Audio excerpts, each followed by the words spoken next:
쇼 장윤선의 팟짱.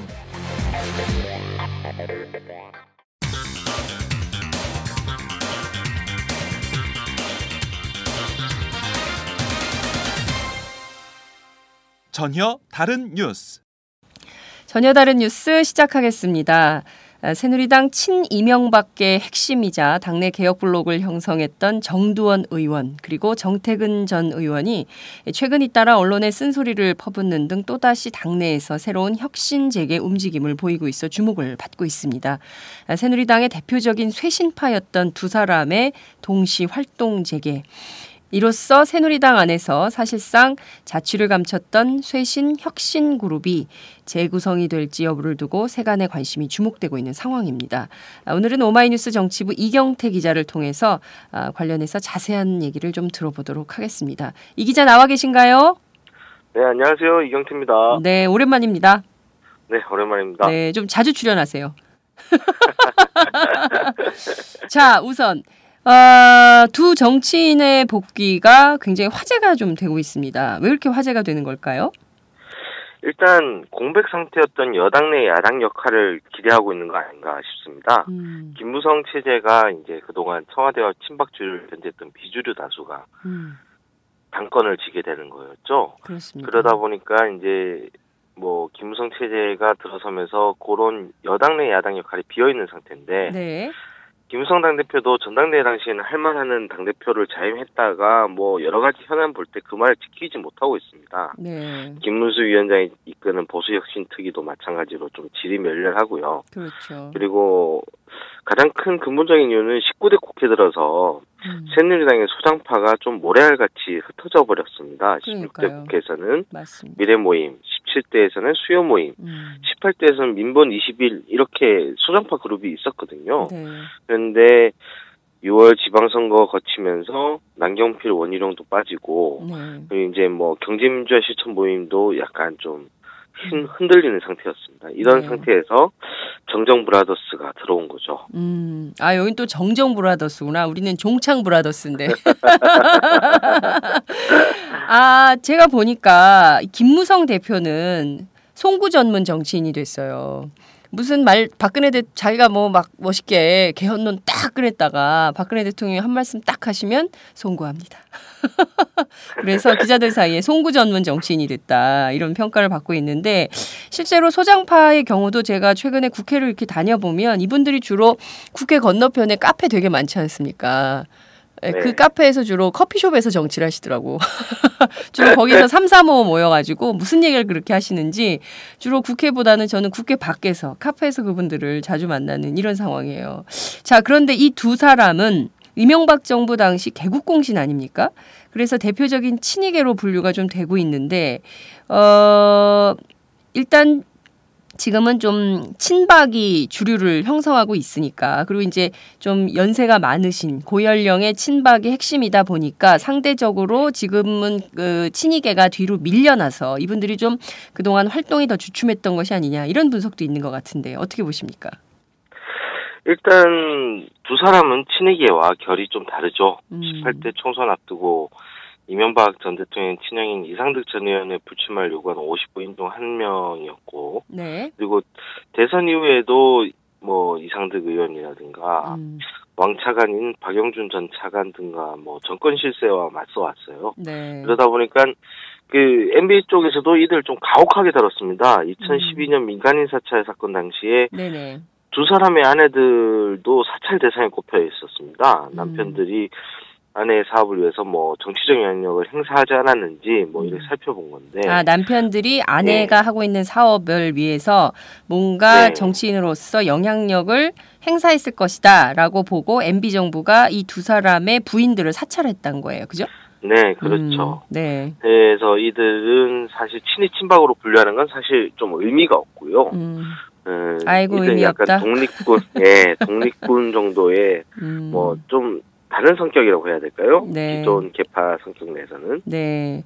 그러니까 실제로 당내 그룹을 좀 지어보자면 이분들이 친박도 친이도 아닌 어찌 보면 새누리당 그러니까 보수정당 안에서 나름대로 혁신, 개혁적 정치를 해보려고 노력하는 돌격대오 이런 사람들로 봐야 될까요, 그러면?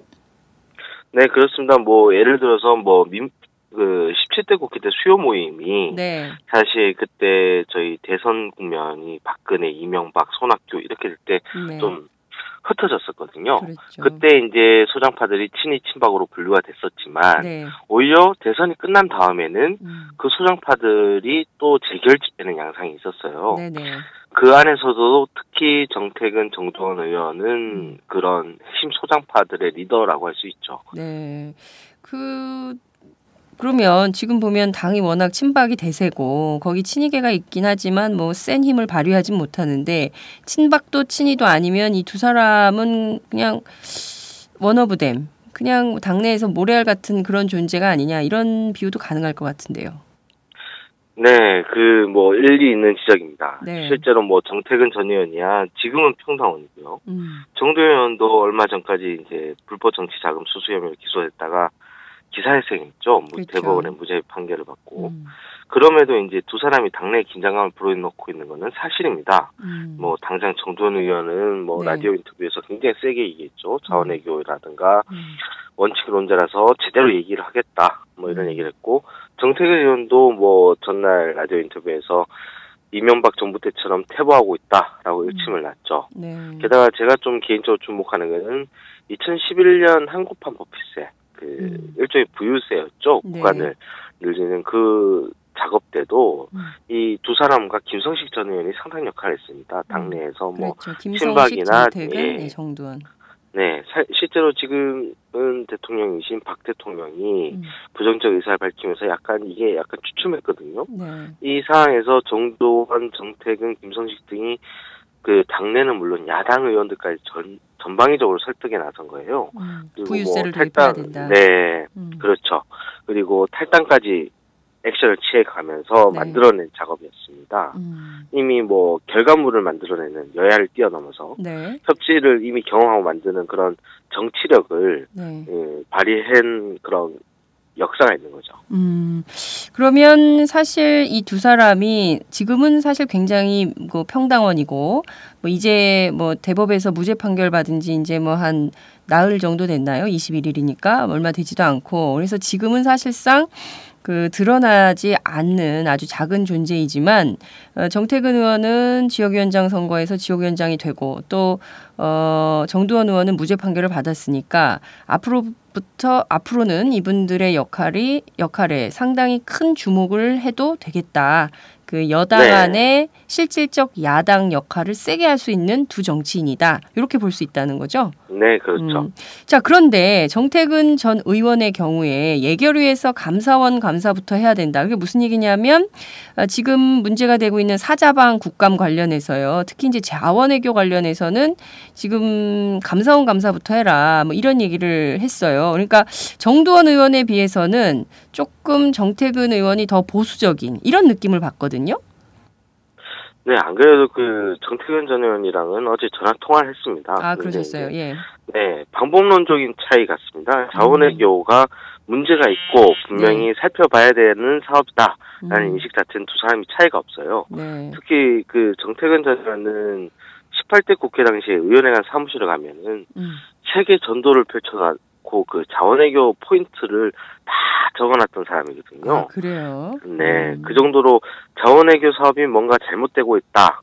그리고 그러니까 이명박 정부 당시에. 네, 그렇죠. 이명박 정부 당시부터 정택은 전 의원은 자원외교에 문제가 있다고 보고 그때부터 국회의원으로서 자기가 이 자원외교의 문제점을 집중적으로 팔려고 세계 전도를 사무실에 걸어놓은 거예요. 그죠? 네, 그렇죠.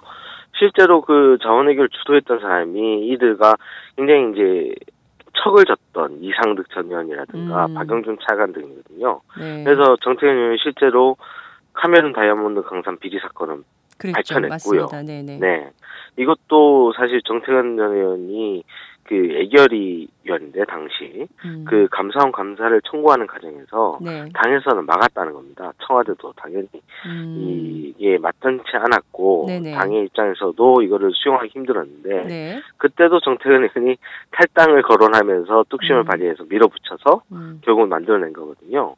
정태근 의원이 볼 때는 지금 야당이 주장하는 정도로는 뭐 지금 뭐 최경환 부총리가 얘기하듯이 네네. 이거 뭐 사업은 언제나 손해 볼 수도 있고 뭐 이런 자원은 또 유동이 그런 원가 유동이 크기 때문에 뭐 이럴 수도 있고 저럴 수도 있다. 이런 네네. 논쟁 정도로 그치는 수준에 그치니까 아예 확실하게 감사원 감사를 의결을 시켜서 그 범죄적 행위를 밝혀내는 데 주력해야 된다. 이런 설명입니다. 그러니까 뭐 정치적으로 사자방 국정조사를 해라 마라 이렇게 말싸움할 게 아니라 실질적으로 범죄적 행위를 밝혀내려면 감사원 감사를 해야 된다. 이런 주장인 거라는 거죠? 네. 저도 개인적으로 좀 야당이 좀 귀담아 들었으면 하는 주장이에요. 왜냐하면은 여당 내부도 지금 약간 좀 애매하거든요. 이게 친이 친박이 집안 싸움으로 갈 수 있는 문제라서 실제로 그 화요일 날 원내대표 주례회동 때 우윤근 원내대표 새정치민주연합 우윤근 원내대표는 사자방 국정조사를 세게 얘기하겠다 하고 들어가서 실제로 합의 과정에서는 전혀 그런 얘기가 나온 게 없어요. 그래서 뒤늦게 확인해 보니까 안규백 원내수석 부대표가 새누리당 쪽에서 시간과 명분을 좀 달라라고 얘기를 했다는 겁니다. 그 얘기를 들어보면은 여당 지도부도 우선순위 문제가 있을 뿐이지 자원외교 사업이라든가 이런 거 할 필요성은 있다라고 생각을 한다는 얘기거든요. 너무 터무니없으니까요. 예, 그렇죠. 그래서 만약 감사원 감사 청구가 의결이 된다면 그리고 그 결과가 정말 국정조사를 해야 될 사안이 된다면은 스무스하게 모든 과정이 진행될 수 있지 않을까라는 개인적 생각입니다. 근데 이제 우리가 감사원 감사를 계속 지켜봤는데 감사원도 사실 정부의 그 내용을 제대로 잘 못하기 때문에 이 방법이 없는 측면도 있을 것 같아요. 그러니까 이게 다 신뢰의 문제이긴 한데 감사원이 제대로 감사를 했으면 무슨 사자방 국조 이런 얘기 나오지도 않았겠죠. 제대로 안 되니까 이런 문제가 계속 정치적 논란만 있고 실질적 범죄적 행위는 전혀 밝혀내지도 못하고 뭐 이런 상황으로 가는 건데요. 자, 여하튼 지금 뭐 그 사자방 국조는 뭐 그런 정도로 하고 다음 기회에 더 자세하게 나눠보도록 하고요. 앞으로 이 사람들 어떻게 움직일까요? 그 정태근 전 의원 지금 뭐 국회의원이 아니고 아까 뭐 새누리당 평당원으로 이제 다시 복당을 한 상황인 건데 당시에 같이 탈당했던 분이 있어요. 앞서 말씀하셨던 김성식 전 의원. 이분은 그 한때 안철수 지금 전 새정치민주연합 대표의 그 대통령 후보 시절에 같이 활동도 했고 이랬던 분인데 이분들이 뭔가 좀 새로 세를 규합해서 새로운 방식의 정치를 할 가능성 그런 것은 없나요? 가능성은 있죠. 그렇지만 이제 시점이 중요한데요. 아무래도 내년이 되지 않을까 싶습니다. 왜냐하면은 현재 중앙당에서 각 지역구에 조직위원장 심사를 하고 있는 중이에요. 정태근 전 의원은 선부급 조직위원장에 공부를 한 상태고, 그러니까 이 심사가 끝날 때까지는 아무래도 당 지도부나 그 청와대에 각을 세우는 목소리를 크게 내기는 좀 어려울 것 같고요. 정도현 의원도 지금 현재 뭐 연말 국회가 이렇게 가는 상황에서 뭐 목소리를 세게 내기는 힘들 것 같습니다. 특히 정도현 의원도 내년 상반기 이후에 해고록을 내기로 돼 있지 않습니까? 그러다 보니까 이런 기점들을 생각할 때는 아무래도 내년이 본격적으로 두 사람들이 정치 전면에 나설 것이다. 왜 내년이라고 보시는 거예요? 게다가 두 사람 모두 다 이제 제가 전화 통화하니까 1, 2주 정도는 시간 달라고 하더라고요. 이게 정기국회 마무리되는 시점이거든요. 그리고 내년이 되면은 정권 후반기가 됩니다. 아무래도 이제 미래 권력과 여당 내 야당 역할이 중요해지는 때죠. 이 미래 권력인 뭐 김무성 대표라든가 김문수 뭐 지금 현재 뭐 다른 인사들도 목소리를 낼 수 있는 시점이 되고 그리고 여당 내에서도 쇄신 목소리가 당연히 총선을 앞두고 커질 수밖에 없는 시점입니다. 개인적으로는 또 내년 5월에 치러지는 원내대표 경선이 기회가 될 수 있다고 보거든요. 최근에 이제 시중에 놔두는 이완구 총리설이 있습니다. 그렇죠.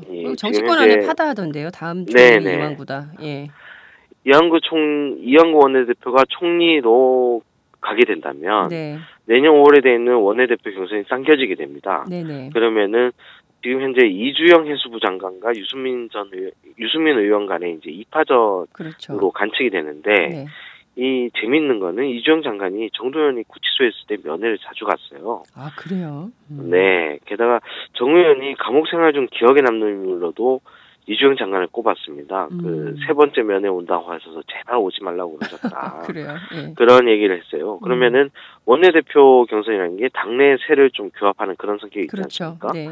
그러다 보니까 이 경선을 계기로 해서 당내 쇄신 블록이 새롭게 형성될 수 있지 않을까 하는 봅니다. 네. 그래서 이제 정두원 정태근과 경제민주화 실천 모임 그룹 네. 그리고 당 밖에서는 남경필이라든가 원희룡의 지원 사격 뭐 이런 그림이 그려질 수 있죠. 네, 이주영 장관을 꼭지점으로 해서 뭐 이렇게 네. 얘기하는데 사실상 유승민 의원도 지금 그 친박 의원 대표적인 박근혜계 의원인데 지금은 뭐 그래도 유승민 의원 더 세지 않겠어요? 당내에서는?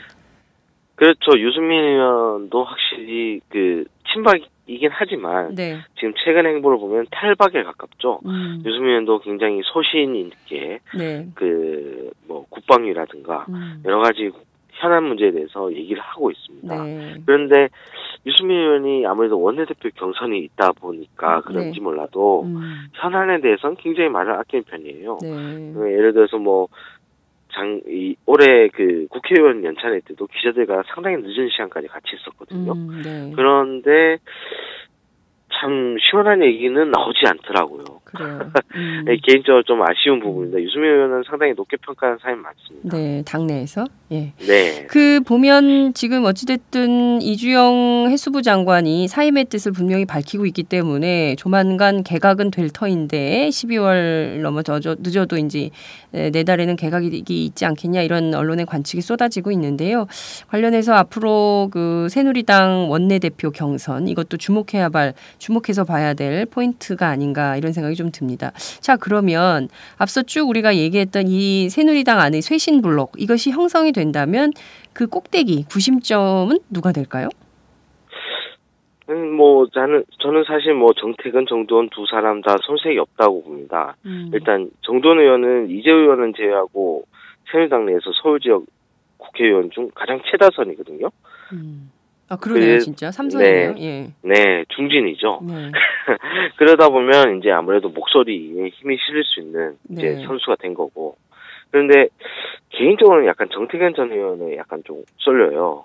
왜냐하면 이제 정태근 의원도 2000년에 그 원희룡, 오세훈 등과 함께 입당했거든요. 그랬죠. 그러면은 10년이 넘는 역사가 있는데다가 그동안 새신파의 신뢰를 듬뿍 받고 있어요. 네. 예, 정두원 의원뿐만 아니라 김선식 전 의원도 그 정태근 전 의원을 가지고 그 사카모토 요마라고 사카모토 료마. 예. 요마. 네. 누구죠? 이게 일본의 막부 체제를 종식시키고 메이지 유신을 성공시킨 일본의 어떤 국민 영웅 같은 분이거든요. 네. 그렇게 칭한 자체가 정 전 의원을 좀 지도자로 평가를 하는 거죠. 실제로 정두원 전 의원, 전 의원이 아니라 정두원 의원은 2년 전에 술자리에서 정태근이 지도자가 된다면 난 비서실장도 할 수 있다 이런 얘기까지 했거든요. 네.